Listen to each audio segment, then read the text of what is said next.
Igbo? Yes, I'm Igbo. Kafagi? My name is Chiamaka. Aham Chioma.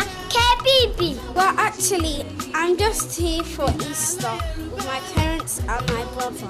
I'm going back to Nigeria tomorrow. Nasugibo inasum beke. Well, sorry, that's how we speak in Nigeria. Ikwesisu Igbo n'obodo anyị. Akụkọ na-atọ ụtọ, ọ na-aramụ na mmụta, onye were nkasi obi, ọ ga-amụta akụkọ.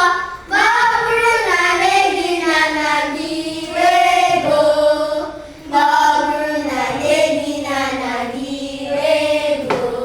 Aha m bụ Chikaima Kennedy, abụ onye Imo steeti. Asụsụ Igbo tọrọ ụtọ. Aha m bụ ụtọ, abụ onye Igbo. Asụsụ Igbo dị ụtọ.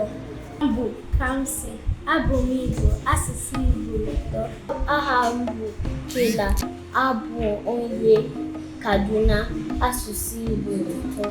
Aha m bụ Chibuike Ọnachukwu, abụ m onye Anambra steeti. Asụsụ Igbo dị ụtọ.